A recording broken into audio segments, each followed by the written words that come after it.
सारा कुछ अपने सामने पेश कर दिता भी आखिर साडी जिहड़ी किरत कमाई है किसान की किधर चली जाती है, कित्थे जाती है, की हो रहा सियासतां बारे। तो दूसरे आप जो देखे मैं नहीं कहूँगा, तुसीं सब कुछ देख लिया सामने कि समय की कदर करते हुए असीं बेनती करांगे श्री पत्रकार जगसीर शर्मा जो कि देहाती पत्रकार यूनियन जिला मोगा दे ने, डॉक्टरी पेशे नाल संबंधित ने। ये आपां नूं सेहत के बारे ते नाल दी नाल क्योंकि शहीदां नूं समर्पित प्रोग्राम आ सेहत ते शहीदां दे बारे ये आपां नूं 5-4 मिनट दे चानना पाउणगे, फिर उस तो बाद ये प्रोग्राम अगे चलता रहेगा। तो बहुत वधिया प्रोग्राम तुसीं सहयोग दे रहे हो, सारे का बहुत धन्नवाद। जगसीर शर्मा जी बिलासपुर।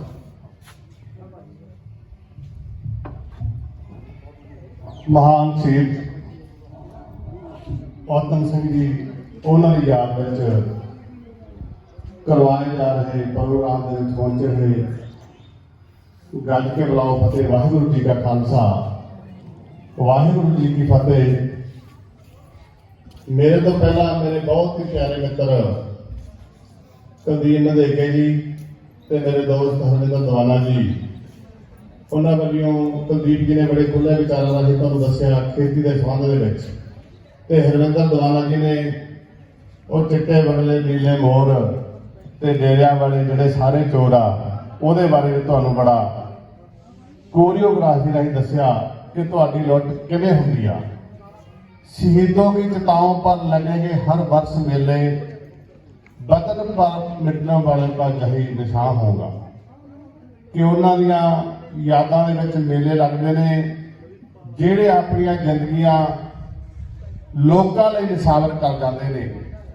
जे अज असीं 10 गुरु साहिबानां नूं याद करदे आ, 5वीं पातशाही जिहड़ी तत्ती तवी ते बह गई, 9वीं पातशाही जिहदा सिर कट लिया गया, 10वीं पातशाही जिहदा परिवार सारा लोकां दे लेखे लग गया, सतीदास मतीदास बंद बंद कट ले, माई भागो वर्गियां जिहड़ियां योधिया वांगू लड़ाई के मैदान दे विच लड़ियां ते वो 9 साल से 7 साल के साहिबजादे जिहड़े सरहद दीआं दीवारां दे अंदर चले गए ते चमकौर की गढ़ी के अंदर साडे वड्डे साहिबजादे ओह शहीदियां प्राप्त कर गए। छोटियां उमरां दे विच करतार सिंह सराभा, शहीद भगत सिंह, ऊधम सिंह शहीदियां प्राप्त कर गए। उन्हां दा मकसद की सी, इस गल नूं समझण दी सब तो पहला जरूरत है कि उन्होंने जिंदगियां वारन की, जिंदगियां लेखे लाउण दी, जिहड़ा अपना हसदा वसदा जीवन सी उहनूं गवाउण दी की लोड़ सी। क्योंकि जे वो योधे विदेशों के पढ़न गए सी तां ओह घरों तां सैटल सी, उन्हां दी आर्थिक हालत माड़ी नहीं सी, उन्हां दे अंदर एक चिड़ग सी, उन्हां दे अंदर एक लाट जगदी सी। उन्हां नूं दिस रहा सी जिहड़ा भगत सिंह ने कहा सी कि जिन्नी देर मनुख हथों मनुख की लुट जिहड़ी खत्म नहीं हुंदी, जंग जारी रहूगी। ते अज भी वो गल घटी नहीं, उदों कई गुणा वधी है। अज लुट आ जिहड़ी वो मुट्ठी भर लोगों के हत्थां दे अंदर आ गई आ ते सारे किरतियां नूं, चाहे वो मजदूर होण, चाहे वो किसान होण, होर मिडल क्लास वाले होण, अज उन्हां दे उत्ते ये गाज अगे नालों वड्डी डिग्गी है। असीं सारे देखते हैं कि स्कीमां किस तरह दीआं चलियां जा रही हैं। अज असीं उस योधे नूं वो जिहड़े शहीद सेवा सिंह जी ठेकरी वाले उन्हां दे नाल शहीद होया, जिन्हां नूं अणगौलिया रखा गया, उन्हां नूं मैं समझूंगा दीपगढ़ के वासियों नूं कि तुसीं बड़े चेतन हो, बड़े सूझवान हो, जिहड़े इस गल ते गए हो कि अणगौले शहीद नूं अज याद करन लगे हां, उन्हां नूं लोकां सामने लियाउण लगे हां ते इह मकसद दस्सण लगे हां उस परजापता दी लड़ाई दा कि वो भी इसे गल लई लड़े सी कि किरत करन वाले होर ने ते इन्हां दा लहू पीण वाले, इन्हां नूं लुੱਟਣ वाले होर ने। सो मैं यह गल पहला मैनूं दोने जिहड़े सबजैक्टां ते बोलण लई कहा गया, सेहत वास्ते भी ते शहीदां वास्ते भी, ते मैं गल करूंगा कि अज की वो लुੱਟ खत्म हुई आ, बिल्कुल नहीं। मेरे तो पहला मेरे वीर कुलदीप जी ने कहा करोना बारे, करोना प्री प्लान योजना वध तरीके नाल तुहाडे उपर लिआंदा गया, वो तुहाडे ते ठोकिया गया, वो सारा मीडिया देश का नहीं पूरे वर्ल्ड का खरीदा गया ਤੁਹਾਨੂੰ ਪੈਨਿਕ ਕੀਤਾ ਗਿਆ, ਤੁਹਾਨੂੰ ਡਰਾਇਆ ਗਿਆ, ਤੁਹਾਨੂੰ ਅੰਦਰ ਬਿਠਾਇਆ ਗਿਆ, ਤੁਹਾਡੇ ਮਨ ਦੇ ਵਿੱਚ ਵਹਿਮ ਇੰਨਾ ਬਿਠਾਤਾ ਕਿ ਤੁਸੀਂ ਕਿਸੇ ਨੂੰ ਮਿਲਣ ਨੂੰ ਤਿਆਰ ਨਹੀਂ ਸੀ, ਤੁਸੀਂ ਆ ਕੁੰਡਿਆਂ ਕਬਜ਼ਿਆਂ ਨੂੰ ਹੱਥ ਲਾਉਣ ਨੂੰ ਤਿਆਰ ਨਹੀਂ ਸੀ, ਤੁਸੀਂ ਆਪਣੇ ਕੱਪੜਿਆਂ ਤੋਂ ਡਰਨ ਲੱਗੇ ਸੀ, ਤੁਸੀਂ ਬਾਹਰੋਂ ਆਏ ਆਪਣੇ ਬੂਟਾਂ ਤੋਂ ਡਰਨ ਲੱਗੇ ਸੀ। ਤੇ ਅੱਜ ਉਹ ਕਰੋਨਾ ਕਿੱਥੇ ਗਿਆ? ਇਹ ਗੱਲ ਸਮਝਣ ਦੀ ਲੋੜ ਹੈ ਕਿ ਉਹ ਬੜੇ ਤਰੀਕੇ ਨਾਲ, ਕਿਉਂਕਿ ਉਹ ਕੱਲੀ ਵੈਕਸੀਨ ਦੀ ਲੜਾਈ ਨਹੀਂ ਸੀ, ਉਹ 10 ਪਰਿਵਾਰ ਜਿਹੜੇ ਪੂਰੇ ਵਰਲਡ ਤੇ ਰਾਜ ਕਰਦੇ ਨੇ, ਉਹ ਜਿਹੜੇ ਘਰਾਣੇ ਪੂਰੇ ਵਰਲਡ ਤੇ ਰਾਜ ਕਰਦੇ ਨੇ, ਜਿਨ੍ਹਾਂ ਦੀਆਂ ਕਠਪੁਤਲੀਆਂ ਡੋਨਾਲਡ ਟਰੰਪ ਵਰਗੇ ਨੇ, ਜਿਨ੍ਹਾਂ ਦੀਆਂ ਕਠਪੁਤਲੀਆਂ ਮੋਦੀ ਵਰਗੇ ਨੇ, ਤੇ ਹੋਰ ਦੇਸ਼ਾਂ ਦੇ ਵੀ ਜਿੰਨੇ ਰਾਜੇ ਨੇ ਚੁਣ ਕੇ ਲਾਏ ਗਏ ਨੇ, ਸਾਰੇ ਉਹਨਾਂ ਦੀਆਂ ਕਠਪੁਤਲੀਆਂ ਨੇ। ਤੁਸੀਂ ਪੁਰਾਣੇ ਸਮੇਂ ਦੇ ਵਿੱਚ ਦੇਖਿਆ ਹੋਣਾ ਕਿ ਇੱਥੇ ਨਾ ਇੱਕ ਕਠਪੁਤਲੀਆਂ ਜਾਂ ਨਚਾਉਂਦੇ ਹੁੰਦੇ ਸੀ। ਪਹਿਲਾਂ ਮੈਂ ਤਾਂ ਉਹ ਮੇਲਿਆਂ ਤੇ ਦੇਖਿਆ, ਸ਼ਾਇਦ ਮੇਰੇ ਹਾਣੀ ਵੀ ਬੈਠੇ ਨੇ, ਬੈਠੋ ਵੱਡੀ ਉਮਰ ਦੇ ਵੀ ਬੈਠੇ ਨੇ, ਉਹਨਾਂ ਨੇ ਵੀ ਵੇਖਿਆ ਹੋਣਾ, ਇੱਕ ਮਗਰ ਤਾਰ ਲਈ ਖੜਾ ਹੁੰਦਾ ਸੀ, ਉਹ ਉਹਨਾਂ ਨੂੰ ਨਚਾਈ ਜਾਂਦਾ ਸੀ, ਤੇ ਜਦੋਂ ਰੋਕ ਦਿੰਦਾ ਸੀ ਉਹ ਨੱਚਣੋਂ ਹਟ ਜਾਂਦੀਆਂ ਸੀ। ਉਹਨਾਂ ਨੇ ਸਾਰਿਆਂ ਨੂੰ ਇੱਕ ਕਠਪੁਤਲੀਆਂ ਬਣਾਇਆ ਹੋਇਆ। ਕਰੋਨਾ ਕਿਵੇਂ ਆਇਆ? ਯੂਐਨਓ ਦੀ ਬੀ ਟੀਮ ਹੈ WHO, ਯੂਐਨਓ ਦੇ ਵਿੱਚ ਬੇਸ਼ੱਕ ਅਸੀਂ ਸਾਰੇ ਮੁਲਕਾਂ ਨੂੰ ਕਹਿੰਦੇ ਆ ਕਿ ਉਹ ਸਾਰੇ ਉਹਦੇ ਵਿੱਚ ਨੇ, ਪਰ ਕੁਝ ਕੁ ਮੁਲਕ ਨੇ, ਚਾਈਨਾ ਵਰਗੇ, ਆਸਟ੍ਰੇਲੀਆ ਵਰਗੇ, ਕੈਨੇਡਾ ਵਰਗੇ, ਜਿਹਦੇ ਵਿੱਚ ਸਾਡਾ ਦੇਸ਼ ਵੀ ਆ, ਹੋਰ ਮੁਲਕ ਵੀ ਨੇ, ਜਿਨ੍ਹਾਂ ਦਾ ਉੱਥੇ ਸਾਰਾ ਤਾਣਾ ਬਾਣਾ ਚੱਲਦਾ ਹੈ। ਜੇ ਕੱਲ ਨੂੰ ਮਹਾਮਾਰੀ ਆਉਣੀ ਆ, ਉਹਦਾ ਅੱਜ ਪਤਾ ਨਹੀਂ ਲੱਗਦਾ ਕਿ ਕੱਲ ਨੂੰ ਕੋਈ ਮਹਾਮਾਰੀ ਆਉਣੀ ਆ। ਜੇ 2 ਮਿੰਟਾਂ ਬਾਅਦ ਵੀ ਕੋਈ ਵੱਡਾ ਭੁਚਾਲ ਆਉਣਾ, ਸਾਨੂੰ ਹੁਣ ਨਹੀਂ ਪਤਾ ਲੱਗਣਾ। ਇਹਨਾਂ ਦੀਆਂ ਅਕਤੂਬਰ 19 ਦੇ ਵਿੱਚ ਮੀਟਿੰਗਾਂ ਹੋ ਗਈਆਂ ਸੀ, ਬਕਾਇਦਾ ਕਰੋਨਾ ਦੀ ਫੋਟੋ ਬਣਾਈ ਗਈ ਸੀ, ਬਕਾਇਦਾ ਉਸ ਕਿਸਮ ਦੀਆਂ ਮੂਵੀਆਂ ਬਣਾਈਆਂ ਗਈਆਂ ਸੀ, ਬਕਾਇਦਾ ਲੋਕਾਂ ਦੇ ਅੰਦਰ ਉਸ ਕਿਸਮ ਦਾ ਡਰ ਤੇ ਸਹਿਮ ਕਰਨ ਵਾਸਤੇ ਪੂਰੀ ਖੇਡ ਖੇਡੀ ਗਈ ਸੀ ਤਾਂ ਕਿ ਇਸ ਗੱਲ ਨੂੰ ਪੂਰੀ ਤਰ੍ਹਾਂ ਲਾਗੂ ਕੀਤਾ ਜਾਵੇ। ਤਾਂ ਉਸੇ ਟਾਈਮ ਤੁਸੀਂ ਦੇਖਿਆ ਕਿ ਹਰ ਮੌਸਮ ਜਦੋਂ ਤਬਦੀਲ ਹੁੰਦਾ ਹੈ, ਉਦੋਂ ਖੰਘ ਵੀ ਹੁੰਦਾ ਹੈ, ਜ਼ੁਕਾਮ ਵੀ ਹੁੰਦਾ ਹੈ, ਛਾਤੀਆਂ ਵੀ ਰੁਕਦੀਆਂ, ਉਦੋਂ ਜਿਹੜੀਆਂ ਬੁਖਾਰ ਇਹ ਪ੍ਰੋਬਲਮਾਂ ਆਉਂਦੀਆਂ। ਤਾਂ ਇਹਨਾਂ ਨੂੰ ਪਤਾ ਸੀ ਕਿ ਜਦੋਂ ਇਹ ਨਵਾਂ ਫਲੂ ਆਉਂਦਾ ਹੈ ਉਸ ਦਾ ਫਾਇਦਾ ਕਿਵੇਂ ਲੈਣਾ। ਉਦੋਂ ਇੱਕਦਮ ਤੁਹਾਨੂੰ ਡਰਾ ਦਿੱਤਾ ਗਿਆ, ਪੂਰੇ ਕਰਫਿਊ ਤੱਕ ਦੇ ਹੁਕਮ ਦਿੱਤੇ ਗਏ, ਪੂਰੇ ਲਾਕਡਾਊਨ ਤੱਕ ਦੇ ਹੁਕਮ ਦਿੱਤੇ ਗਏ, ਤੇ ਲੋਕਾਂ ਨੂੰ ਇੱਕ ਦੂਜੇ ਤੋਂ ਦੂਰ ਰੱਖਿਆ ਗਿਆ। ਉਹ ਕੱਲੀ ਲੜਾਈ ਮੈਂ ਪਹਿਲਾਂ ਦੱਸ ਕੇ ਹਟਿਆ ਕਿ ਇੱਕ ਵੈਕਸੀਨ ਤੱਕ ਨਹੀਂ, ਇਹ ਲੜਾਈ ਪੂਰੇ ਵਰਲਡ ਨੂੰ ਆਪਣੇ ਕਬਜ਼ੇ 'ਚ ਕਰਨ ਦੀ ਆ, ਪੂਰੀ ਲੋਟਾ ਜਿਹੜੀ ਉਹ ਜਾਰੀ ਕਰਨ ਦੀ ਆ। ਪਹਿਲਾਂ ਮੈਂ ਗੱਲ ਖੋਲਾਂ ਕਿ ਜਿਹੜਾ ਹੁਣ ਤੁਹਾਨੂੰ ਇੱਕਦਮ ਪ੍ਰਚਾਰ ਕੀਤਾ ਜਾ ਰਿਹਾ ਕਿ ਅੱਜ ਜਿਹੜਾ ਕਰੋਨਾ ਉਹ ਵੱਧ ਗਿਆ, ਹੁਣ ਤੁਹਾਡੇ ਕੇਸ ਵੀ ਵੱਧ ਗਏ, ਲਗਾਤਾਰ ਵੈਕਸੀਨ ਦੀਆਂ ਜਿਹੜੀਆਂ ਗੱਲਾਂ ਉਹ ਤੁਹਾਡੇ ਸਾਹਮਣੇ ਲਿਆਂਦੀਆਂ ਜਾਂਦੀਆਂ, ਤੇ ਜਿਹੜੀ ਤੁਸੀਂ YouTube ਦੇ ਉੱਤੇ ਕੋਈ ਗੱਲ ਕਰਦੇ ਹੋ ਕਰੋਨਾ ਦੇ ਉਲਟ, ਉਹ ਸੁਬਾਹ ਨੂੰ YouTube ਤੋਂ ਝੱਕ ਦਿੱਤੀ ਜਾਂਦੀ ਆ, ਕਿਉਂਕਿ ਲੋਕਾਂ ਦੇ ਵਿੱਚ ਇਹ ਗੱਲ ਨਾ ਜਾਵੇ, ਉਸ ਕਿਸਮ ਦਾ ਪ੍ਰਚਾਰ ਨਾ ਜਾਵੇ, ਸਿਰਫ ਕਰੋਨਾ ਵਾਲਾ ਹੀ ਪ੍ਰਚਾਰ ਜਾਵੇ। ਤਾਂ ਅੱਜ ਅਸੀਂ ਦੇਖਦੇ ਹਾਂ ਕਿ ਜਿਹੜੀ ਗੱਲ ਉਹ ਵੈਕਸੀਨ ਵਾਲੀ ਮੈਂ ਪਹਿਲਾਂ ਕਹਾਂ ਕਿ ਹੁਣ ਦੇਖੋ ਕੇਸਾਂ ਦੀ ਗਿਣਤੀ ਕਿਵੇਂ ਵਧੀ, ਵਿਦੇਸ਼ਾਂ ਦੇ ਵਿੱਚ ਜਾ ਕੇ ਵੀ ਹੁਣ ਤੁਸੀਂ ਦੇਖ ਲਓ ਕਰਫਿਊ ਤੱਕ ਲੱਗ ਗਿਆ, ਕਿਉਂਕਿ ਹੁਣ ਉਹ ਵੈਕਸੀਨ ਲਾਉਣੀ ਆ। ਉਹ ਵੈਕਸੀਨ ਦਾ ਮਤਲਬ ਇਹ ਨਹੀਂ ਇੱਕ ਵਾਰੀ ਤੁਹਾਡੇ 4-4 ਹਜ਼ਾਰ ਦਾ ਟੀਕਾ ਲੱਗ ਗਿਆ, ਉਹਦੇ ਪੂਰੇ ਬਜਟ ਰੱਖੇ ਜਾਣੇ ਆ, ਕੱਲੇ ਦੇਸ਼ ਤੋਂ ਉਹਨੇ ਜਿਹੜੇ ਉਹ ਉਹਨਾਂ ਬਜਟ ਲੈ ਲਿਆ ਜਾਣਾ, ਉਹਨੇ ਡਾਲਰ ਲੈ ਜਾਣੇ ਆ ਕਈ ਬਿਲੀਅਨਾਂ ਦੇ ਵਿੱਚ, ਉਹ ਹਰ ਸਾਲ ਤੁਸੀਂ ਦੇਣੇ ਆ। ਉਹ ਵੈਕਸੀਨ ਤੁਹਾਡੇ ਕੋਲੇ ਆਉਣੀ ਆ, ਇੱਕ ਸਭ ਤੋਂ ਵੱਡੀ ਲੁੱਟ। ਦੂਜੀ ਛੋਟੇ ਕਾਰਖਾਨੇਦਾਰ, ਛੋਟੇ ਜਿਹੜੇ ਕਮਾਊ ਹੈ, ਜਿਹੜੇ ਇੱਥੇ ਛੋਟੀਆਂ ਚੀਜ਼ਾਂ ਪੈਦਾ ਕਰਦੇ ਆ, ਉਹ ਸਾਰੀਆਂ ਤੁਹਾਡੀਆਂ ਬੰਦ ਹੋ ਕੇ ਹੁਣ ਤੁਸੀਂ ਦੇਖਦੇ ਹੋ ਜਿਹੜੀ ਐਮਾਜ਼ੋਨ ਦੀ 2000 ਦੀ ਡਿਲੀਵਰੀ ਹੁੰਦੀ ਸੀ ਇੱਕ ਥਾਂ ਦੀ, ਉਹ 3700 ਦੀ ਹੁੰਦੀ ਹੈ, 3700 ਡਿਲੀਵਰੀ ਰੋਜ਼ ਦੀ ਹੁੰਦੀ ਹੈ। ਉਹ ਕਿੰਨੀ ਉਹਨਾਂ ਦੀ ਆਮਦਨ ਵਧੀ, ਮੈਂ ਇੱਕ ਉਦਾਹਰਨ ਦਿੱਤੀ ਆ, ਤਾਂ ਕਿ ਤੁਹਾਨੂੰ ਆਨਲਾਈਨ ਤੁਹਾਡੇ ਕੋਲ ਸਾਰਾ ਕੁਝ ਤੁਸੀਂ ਉਹਨਾਂ ਤੋਂ ਖਰੀਦ ਸਕੋ। ਛੋਟੇ ਸਟੋਰ, ਛੋਟੇ ਕਾਰਖਾਨੇਦਾਰ, ਛੋਟੇ ਸੰਤਕਾਰ ਸਾਰੇ ਬੰਦ ਕਰ ਦਿੱਤੇ ਜਾਣ, ਉਹ ਵੀ ਉਹਨਾਂ ਦੇ ਹੱਥ ਹੈ। ਦੂਸਰੇ ਪਾਸੇ ਜਿਹੜੀਆਂ ਰਿਪੋਰਟਾਂ ਉਦੋਂ WHO ਦੀਆਂ ਆ ਰਹੀਆਂ ਸੀ, ਆਪਦੇ ਬਿਆਨਾਂ ਤੋਂ ਉਹ ਭੱਜਦੇ ਰਹੇ, ਉਹਨਾਂ ਨੇ ਮੌਤ ਦਰ ਬਹੁਤ ਜ਼ਿਆਦਾ ਦੱਸੀ ਸੀ, ਮਗਰੋਂ ਉਹੀ ਲੈਟਰ ਬ੍ਰਿਟੇਨ ਦੇ ਵਿੱਚੋਂ ਜਾਰੀ ਹੁੰਦੀ ਹੈ ਕਿ ਸਾਡੇ ਅੰਕੜੇ ਜਿਹੜੇ ਉਹ ਫੇਲ ਹੋ ਗਿਆ, ਉਨੀ ਮੌਤਾਂ ਨਹੀਂ ਹੋ ਰਹੀਆਂ। ਤੁਸੀਂ ਦੇਖੋ ਤੁਹਾਡੇ ਪਿੰਡ ਦੇ ਵਿੱਚ ਕਿੰਨੇ ਕਰੋਨਾ ਨਾਲ ਮਰਿਆ, ਹੋਰ ਕਿੰਨੇ ਕਰੋਨਾ ਨਾਲ ਮਰਿਆ। ਜੇ ਕੋਈ ਹਾਰਟ ਅਟੈਕ ਨਾਲ ਮਰਦਾ ਸੀ, ਜੇ ਕੋਈ ਲਿਵਰ ਦੀ ਪ੍ਰੋਬਲਮ ਨਾਲ ਮਰਦਾ ਸੀ, ਜੇ ਕੋਈ ਕੈਂਸਰ ਨਾਲ ਮਰਦਾ ਸੀ, ਜੇ ਕੋਈ TB ਨਾਲ ਮਰਦਾ ਸੀ, ਸਾਰੇ ਕਰੋਨਾ ਦੇ ਵਿੱਚ, ਤਾਂ ਕਿ ਤੁਹਾਨੂੰ ਡਰਾਇਆ ਜਾ ਸਕੇ। ਸੋ ਇਹਨਾਂ ਗੱਲਾਂ ਨੂੰ, ਇਸ ਗੱਲ ਨੂੰ ਛੋਟੀ ਨਾ ਸਮਝੋ। हर गल मैं उन लोगों दी चीकां सुनिया जिन्हां ने रो रो के दस्सिया कि सानू आ हार्ट की प्रॉब्लम हुई, साडे कैंसर सीगा, इन्हां ने सानू कोरोना। मेरे 2 रिश्तेदारां नू इत्थे पंजाब दे विचों जिन्हां दी मौत कैंसर नाल है, पुराना कैंसर सी, डैड बॉडी देण वाले समय कोरोना लिखिया गया। सो ये गल्लां जे असीं नहीं समझांगे, जिवें मैं कहा कि जिन्नी देर मनुख तो मनुख की लुट आ जिहड़ी खत्म नहीं हुंदी, उन्नी देर यह पाड़ा जारी रहूगा, जंग जारी रहूगी। ते इस करके लुट आ जिहड़ी ये घटण दी बजाए वध रही है। ते जे इहनूं असीं हुण ना रोकिया, ना बोले, तां तुसीं आउण वाले समय दे विच जिवें अज दिल्ली दे विच मोर्चे लाई बैठे हो, ਉਹ लगातार उन्होंने मूँह ਤੁਹਾਡੇ ਵੱਲ ਉਹਨਾਂ ਦੇ ਬਘਿਆੜਾਂ ਵਾਂਗੂ ਖੁੱਲਿਆ, ਉਹ ਤੁਹਾਨੂੰ ਨਿਗਲਣ ਵਾਸਤੇ ਤਿਆਰ ਬੈਠਿਆ ਤੇ ਉਹਨਾਂ ਨੇ ਸਾਬਤੇ ਦਾ ਸਾਬਤਾ ਹੀ ਤੁਹਾਨੂੰ ਨਿਭਾ ਜਾਣਾ ਜੇ ਅਸੀਂ ਗੱਲਾਂ ਤੱਕ ਸੀਮਤ ਰਹੇ, ਜੇ ਇਹਨਾਂ ਗੱਲਾਂ ਤੇ ਅਮਲ ਨਾ ਕੀਤਾ। ਸੋ ਕਹਿਣ ਤੋਂ ਭਾਵ ਅੱਜ ਸਾਨੂੰ ਇਹ ਗੱਲਾਂ ਤੇ ਸੋਚਣਾ ਪਊਗਾ। ਜੇ ਕਰੋਨਾ ਵਰਗੀਆਂ ਇਹ ਬਿਮਾਰੀਆਂ ਲਿਆਂਦੀਆਂ ਗਈਆਂ, ਇਹ ਤੁਹਾਨੂੰ ਸਿਰਫ ਤੁਹਾਨੂੰ ਖਤਮ ਕਰਨ ਵਾਸਤੇ, ਤੁਹਾਡੇ ਧੰਦਿਆਂ ਨੂੰ ਖਤਮ ਕਰਨ ਵਾਸਤੇ ਸਾਰੇ ਪ੍ਰੋਡਕਟ ਉਹਨਾਂ ਨੇ ਆਪਦੇ ਵੇਚਣੇ ਆ। ਤੇ ਅੱਜ ਅਰਬਾਂ ਡਾਲਰਾਂ ਦੀ ਵੈਕਸੀਨ ਜਿਹੜਾ ਬਿਲ ਗੇਟਸ 94 ਬਿਲੀਅਨ ਦਾ ਡਾਲਰ ਸੀ, ਉਹ ਕਰੋਨਾ ਦੇ ਵਿੱਚ 146 ਬਿਲੀਅਨ ਡਾਲਰ ਦਾ ਮਾਲਕ ਬਣਿਆ।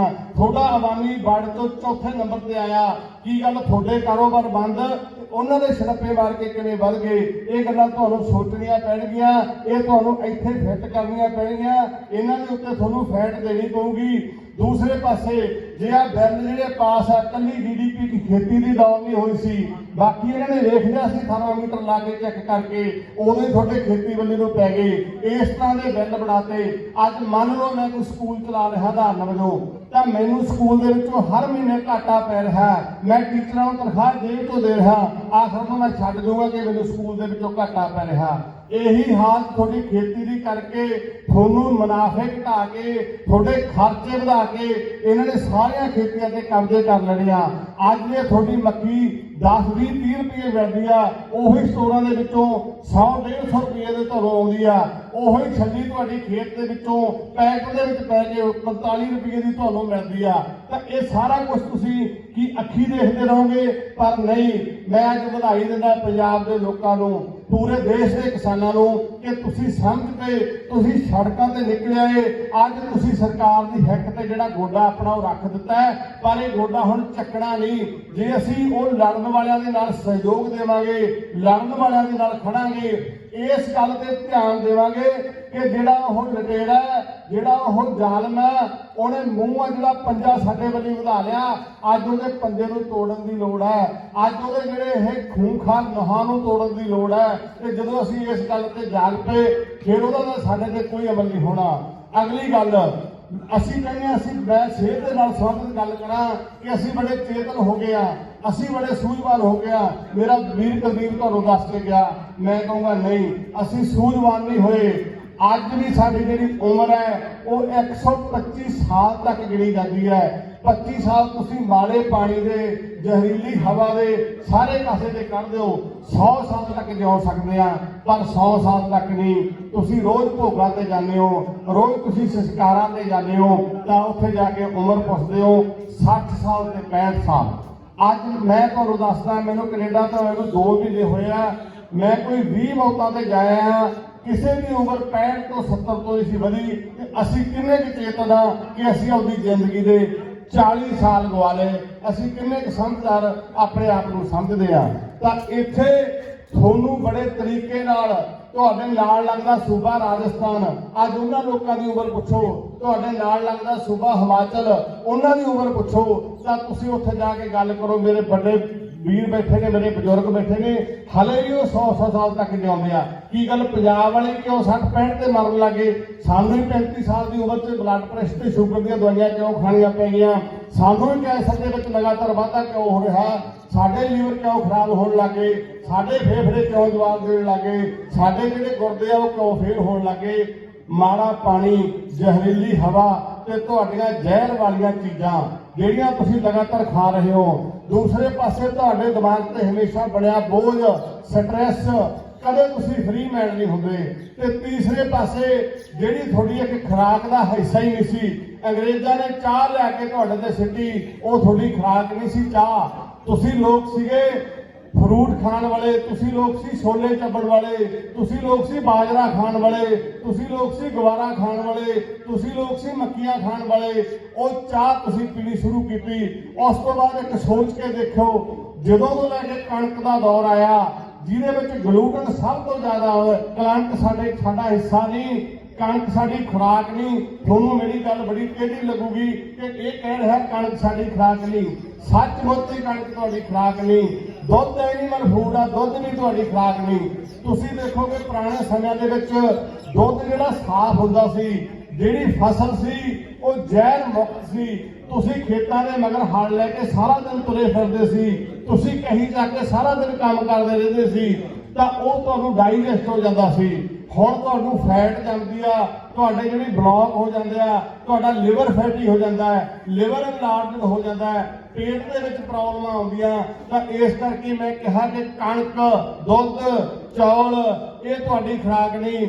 ਭਾਈ ਲਾਲੋ ਦੇ ਘਰੇ ਜਾ ਕੇ ਸਾਡੇ ਪਹਿਲੇ ਪਾਤਸ਼ਾਹ ਸ੍ਰੀ ਗੁਰੂ ਨਾਨਕ ਦੇਵ ਜੀ ਨੇ ਕੋਧਰੇ ਦੀ ਰੋਟੀ ਖਾਧੀ ਸੀ। ਇੱਕ ਸੁਨੇਹਾ ਦਿੱਤਾ ਸੀ ਕਿ ਕੋਧਰਾ ਤੁਹਾਡੀ ਖੁਰਾਕ ਹੈ। ਅੱਜ ਅਸੀਂ ਭੁੱਲ ਗਏ ਵੀ ਕੋਧਰਾ ਕਾਸ ਨੂੰ ਕਹਿੰਦੇ ਆ, ਅੱਜ ਅਸੀਂ ਭੁੱਲ ਗਏ ਕਿ ਹਰੀ ਕੰਗਣੀ ਕਾਸ ਨੂੰ ਕਹਿੰਦੇ ਆ, ਅੱਜ ਅਸੀਂ ਇਹਨਾਂ 5 ਚੀਜ਼ਾਂ ਦੇ ਨਾਂ ਭੁੱਲ ਗਏ। ਸੋ ਮੈਂ ਬੇਨਤੀ ਕਰੂੰਗਾ ਕਿ ਬਾਜਰਾ, ਛੋਲੇ, ਜੌਂ, ਜਵਾਰ, ਮੱਕੀ, ਰਾਗੀ ਇਹ ਤੁਹਾਡੇ ਆਟੇ ਆ।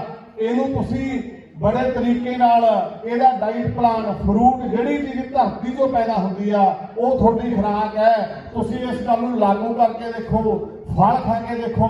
ਜਿਵੇਂ ਕੁਲਦੀਪ ਜੀ ਦੱਸਦੇ ਆ, ਤੁਹਾਡੇ ਸਲਾਦ ਤੁਸੀਂ ਕਦੇ ਵਰਤਿਆ ਨਹੀਂ ਹੋਣਾ, ਤੁਸੀਂ ਉਹਨੂੰ ਮੂਲੀਆਂ ਨੂੰ ਵੈਸੇ ਹੀ ਖਵਾ ਦਿੰਦੇ ਆ, ਸ਼ਲਗਮਾਂ ਨੂੰ ਵੈਸੇ ਹੀ ਖਵਾ ਦਿੰਦੇ ਆ, ਖੀਰੇ ਟਮਾਟਰਾਂ ਨੂੰ ਵੈਸੇ ਹੀ ਖਵਾ ਦਿੰਦੇ ਆ, ਘੀਆ ਕਦੋਂ ਤੁਹਾਡੇ ਖੇਤ ਦੇ ਵਿੱਚ ਲੱਗਦੇ ਆ ਉਹਨਾਂ ਨੂੰ ਤੁਸੀਂ ਵੈਸੇ ਹੀ ਖਵਾ ਦਿੰਦੇ ਆ। ਮੈਂ ਕਹੂੰਗਾ ਕਿ ਜਿਹੜੀ ਚੀਜ਼ ਧਰਤੀ ਤੋਂ ਪੈਦਾ ਹੁੰਦੀ ਆ, ਜਦੋਂ ਤੁਸੀਂ ਇਹਨੂੰ ਪ੍ਰੋਪਰ ਢੰਗ ਨਾਲ ਖਾਓਗੇ, ਵਧੀਆ ਢੰਗ ਨਾਲ ਖਾਓਗੇ ਤੇ ਤੁਸੀਂ ਕਦੇ ਬਿਮਾਰ ਨਹੀਂ ਹੋਵੋਗੇ। ਤੁਸੀਂ ਇਹਨਾਂ ਚੀਜ਼ਾਂ ਨੂੰ ਲਾਗੂ ਕਰੋਗੇ। ਦੂਸਰੇ ਪਾਸੇ ਸਟ੍ਰੈਸ ਤੁਹਾਡੇ ਤੋਂ ਘਟੂਗੀ, ਬੋਝ ਤੁਹਾਡੇ ਤੋਂ ਘਟੂਗਾ, ਬਿਮਾਰੀਆਂ ਤੁਹਾਡੇ ਤੋਂ ਘਟਣਗੀਆਂ। ਇੱਕ ਗੱਲ ਸਾਫ਼ ਹੈ ਕਿ 70% ਜਿਹੜੇ ਲੋਕ ਆ ਉਹ ਚਾਹੇ ਵੈਸੇ ਹੀ ਠੀਕ ਹੁੰਦੇ ਨੇ, 70% ਚਾਹੇ ਉਹ ਜਿਹੜੀ ਮਰਜ਼ੀ ਦਵਾਈ ਲੈ ਲੈਣ, ਦੇਸੀ ਲੈ ਲੈਣ, ਹੋਮਿਓਪੈਥੀ ਲੈ ਲੈਣ, ਪਰ ਐਲੋਪੈਥੀ ਸਾਡੀ ਕੋਈ ਦਵਾਈ ਨਹੀਂ ਹੈ। ਮੈਂ ਇਹ ਗੱਲ ਕਹੂੰਗਾ 30% ਲੋਕ ਜਿਹੜੇ ਸੀਰੀਅਸ ਹੋ ਜਾਂਦੇ ਆ, ਜਿਨ੍ਹਾਂ ਨੂੰ ਵੱਡੇ ਵੱਡੇ ਸਹਾਰੇ ਲੈਣੇ ਆ, ਉਹ ਹਰ ਪੈਥੀ 'ਚ ਜਾ ਕੇ ਫਸਦੇ ਆ। ਪਰ ਇੱਥੋਂ ਦੇ ਡਾਕਟਰਾਂ ਨੇ, ਜਿਨ੍ਹਾਂ ਨੂੰ ਰੱਬ ਦਾ ਰੂਪ ਕਿਹਾ ਜਾਂਦਾ, ਅੱਜ ਤੁਸੀਂ ਛੋਟੀ ਜਿਹੀ ਬਿਮਾਰੀ ਲੈ ਕੇ ਇਹਨਾਂ ਡਾਕਟਰਾਂ ਕੋਲੇ ਚਲੇ ਜਾਓ ਤਾਂ ਤੁਹਾਡੀ ਲੁੱਟ ਕਿੰਨੀ ਹੁੰਦੀ ਆ। ਛੋਟਾ ਜਿਹਾ ਆਪਰੇਟ ਤੁਹਾਡਾ ਡੀਐਮਸੀ ਦੇ ਵਿੱਚ 2 ਲੱਖ ਤੋਂ ਘੱਟ ਨਹੀਂ ਹੁੰਦਾ। ਕਰੋਨਾ ਦੇ ਵਿੱਚ, ਕਰੋਨਾ ਦੇ ਨਾਂ ਤੇ ਕਿੰਨੀ ਕੁ ਹਮਦਰਦੀ ਦਿਖਾਈ ਇਹਨਾਂ ਡਾਕਟਰਾਂ ਨੇ ਤੁਹਾਡੇ ਨਾਲ। ਇੱਥੋਂ ਤੱਕ ਮੇਰੇ ਕੋਲੇ ਵੀਡੀਓ ਪਈਆਂ ਜਿਨ੍ਹਾਂ ਨਾਲ ਵਾਪਰੀਆਂ, ਉਹ ਫੇਕ ਵੀਡੀਓ ਨਹੀਂ, ਜਿਨ੍ਹਾਂ ਨੇ ਮੈਨੂੰ ਦੱਸਿਆ ਆ ਕੇ ਕਿ ਜਦੋਂ ਕਰੋਨਾ ਪੋਜ਼ਿਟਿਵ ਕੱਢ ਦਿੱਤਾ ਜਾਂਦਾ ਸੀ, ਪੂਰਾ ਸਿਸਟਮ ਤਹਿਤ ਮਿਲ ਕੇ ਉਹਨਾਂ ਦਾ ਰੇਟ ਤੈਅ ਕੀਤਾ ਜਾਂਦਾ ਸੀ ਕਿ ਤੇਰਾ ਇਲਾਜ ਅਸੀਂ 5 ਲੱਖ 'ਚ ਕਰ ਦਿਆਂਗੇ, 13 ਲੱਖ 6 ਲੱਖ, ਤੇਰਾ ਇਲਾਜ ਅਸੀਂ 6 ਲੱਖ 'ਚ ਕਰ ਦਿਆਂਗੇ। ਉਹ ਤੁਹਾਡੀ ਇੱਕ ਪੂਰੀ ਲੁੱਟ ਹੋਈ। ਉਦੋਂ ਬਹੁਤ ਸਾਰੇ ਡਰੇ ਹੋਏ ਲੋਕ ਮੀਡੀਆ ਦੇ ਡਰਾਏ ਹੋਏ ਸੀ, ਪ੍ਰਚਾਰ ਦੇ ਡਰਾਏ ਹੋਏ ਸੀ। ਬਹੁਤ ਸਾਰੇ ਲੋਕ ਆ ਜਿਨ੍ਹਾਂ ਨੇ ਉੱਥੇ ਜਾ ਕੇ ਛੱਲ ਲੁਹਾਈ ਤੇ ਉਹ ਜਿਨ੍ਹਾਂ ਨੂੰ ਅਸੀਂ ਰੱਬ ਦਾ ਰੂਪ ਕਹਿੰਦੇ ਆ, ਉਹ ਤਾਂ ਇੱਕ ਜ਼ਾਲਮ ਸੀ, ਉਹ ਰੱਬ ਦਾ ਰੂਪ ਕਾਹਦੇ ਸੀ। ਸੋ ਮੈਂ ਇੱਥੇ ਗੱਲ ਕਹੂੰਗਾ ਕਿ ਜਿੰਨਾ ਤੁਸੀਂ ਅੰਗਰੇਜ਼ੀ ਦਵਾਈਆਂ ਤੋਂ ਬਚ ਸਕਦੇ ਆ ਉਹਨਾਂ ਬਚੋ। ਹਰ ਇਲਾਜ ਤੁਹਾਡੀ ਰਸੋਈ ਦੇ ਵਿੱਚ ਹੈ। ਸੌਂਫ ਤੁਹਾਡਾ ਇਲਾਜ ਹੈ, ਜਵੈਣ ਤੁਹਾਡਾ ਇਲਾਜ ਹੈ, ਹਲਦੀ ਤੁਹਾਡਾ ਇਲਾਜ ਹੈ। ਪਰ ਇਹਨਾਂ ਚੀਜ਼ਾਂ ਨੂੰ ਅਸੀਂ ਮੰਨਦੇ ਨਹੀਂ, ਇਹਨਾਂ ਚੀਜ਼ਾਂ ਨੂੰ ਅਸੀਂ ਲਾਗੂ ਨਹੀਂ ਕਰਦੇ। ਜਦੋਂ ਉਹ ਚੀਜ਼ਾਂ ਨੂੰ ਤੁਸੀਂ ਢੰਗ ਨਾਲ ਖਾਓਗੇ, ਸਰੋਂ ਦਾ ਤੇਲ ਤੁਹਾਡਾ ਇਲਾਜ ਹੈ। ਤੁਹਾਨੂੰ ਡਾਲਡਾ ਖਾਣ ਦੀ ਲੋੜ ਨਹੀਂ, ਤੁਹਾਨੂੰ ਰਿਫਾਈਨਡ ਖਾਣ ਦੀ ਲੋੜ ਨਹੀਂ ਉਹਨਾਂ ਫੈਕਟਰੀਆਂ ਵਾਲਿਆਂ ਦੀ। ਉਹ ਰਿਫਾਈਨਡ ਸਿਰਫ ਵੇਚਣ ਵਾਸਤੇ ਆਉਂਦੇ ਆ, ਰਿਫਾਈਨਡ ਵਪਾਰ ਵਾਸਤੇ ਆਉਂਦੇ ਆ। ਉਹ ਤੁਹਾਡੀਆਂ ਸਿਹਤਾਂ ਨਾਲ ਖਿਲਵਾੜ ਕਰਨ ਆਉਂਦੇ ਆ। ਤੁਹਾਡੇ ਖੇਤਾਂ ਦੇ ਵਿੱਚ ਉੱਗੀ ਹੋਈ ਉਹ ਸਰੋਂ, ਤੁਹਾਡੇ ਕੋਲੂਆਂ ਤੋਂ ਪੀੜਿਆ ਹੋਇਆ ਤੇਲ, ਉਹ ਤੁਹਾਡੇ ਸਿਹਤ ਲਈ ਵਰਦਾਨ ਹੈ। ਸੋ ਮੈਂ ਕਹੂੰਗਾ ਕਿ ਇਹਨਾਂ ਗੱਲਾਂ ਵੱਲ ਪੂਰਾ ਧਿਆਨ ਦਿਓ, ਇਹਨਾਂ ਚੀਜ਼ਾਂ ਨੂੰ ਪੂਰੇ ਢੰਗ ਨਾਲ ਵਰਤੋ। ਜਿਨ੍ਹਾਂ ਨੂੰ ਵੀ ਡਾਇਟ ਪਲਾਨ ਦੀ ਲੋੜ ਹੋਵੇ, ਕੁਲਦੀਪ ਜੀ ਖੜੇ ਇਹਨਾਂ ਕੋਲੋਂ ਪੁੱਛ ਸਕਦੇ ਆ ਕਿ ਕਿਹੜੀ ਚੀਜ਼। ਮੈਂ ਬੜੇ ਵਿਸਥਾਰ ਨਾਲ ਦੱਸਣਾ ਚਾਹੁੰਦਾ ਸੀ, ਮੈਨੂੰ ਟਾਈਮ ਨਾ ਉਹਨਾਂ ਨੇ ਦਿੱਤਾ ਹੀ ਉਹਨਾਂ ਨੇ। ਮੈਂ ਬੜੀ ਆਪਣੀ ਗੱਲ ਨੂੰ ਉਹਨੇ ਸਮੇਂ ਤੇ ਸਮੇਟਣ ਦੀ ਕੋਸ਼ਿਸ਼ ਕੀਤੀ ਆ ਕਿ ਮੈਂ ਜ਼ਿਆਦਾ ਲੰਬਾ ਸਮਾਂ ਨਾ ਚੱਲਾਂ। ਸੋ ਅੱਜ ਜਿਹੜੀ ਲੋੜ ਹੈ ਕਿ ਸਾਨੂੰ ਇਹਨਾਂ ਸੰਘਰਸ਼ਾਂ ਦਾ ਹਿੱਸਾ ਬਣਨਾ ਚਾਹੀਦਾ ਹੈ, ਸਾਨੂੰ ਉਹਨਾਂ ਸ਼ਹੀਦਾਂ ਨੂੰ ਯਾਦ ਕਰਨਾ ਚਾਹੀਦਾ ਹੈ ਤੇ ਸਭ ਤੋਂ ਪਹਿਲਾਂ ਆਪਣੀ ਸਿਹਤ ਦਾ ਵੀ ਖਿਆਲ ਰੱਖਣਾ ਚਾਹੀਦਾ ਹੈ। ਮੈਂ ਇਹਨਾਂ ਕਹਿੰਦਾ ਹੋਇਆ ਤੁਹਾਡਾ ਮੈਂ ਚਾਹੁੰਦਾ ਧੰਨਵਾਦ। ਵਾਹਿਗੁਰੂ ਜੀ ਕਾ ਖਾਲਸਾ, ਵਾਹਿਗੁਰੂ ਜੀ ਕੀ ਫਤਿਹ। ਅੱਛਾ ਸੋਰੀ, ਮੈਂ ਕੁਲਦੀਪ ਜੀ ਕਹਿ ਕੇ ਗਿਆ 5 ਕਿਸਾਨਾਂ ਬਾਰੇ, ਤੇ 5 ਕਿਸਾਨਾਂ ਬਾਰੇ ਮੈਂ ਕਹਿੰਦਾ ਕਿ ਇੱਕ ਕਨਾਲ ਤੁਸੀਂ ਨਰਮੇ ਦੀ ਲਾਓ, ਜੇ ਤੁਹਾਨੂੰ ਘਾਟਾ ਪੈ ਜੇ ਇੱਕ ਕਨਾਲ ਦੇ ਵਿੱਚੋਂ ਤੇ ਬਿਲਾਸਪੁਰ ਮੈਨੂੰ ਆ ਕੇ ਮਿਲ ਲਿਓ। ਧੰਨਵਾਦ ਜੀ।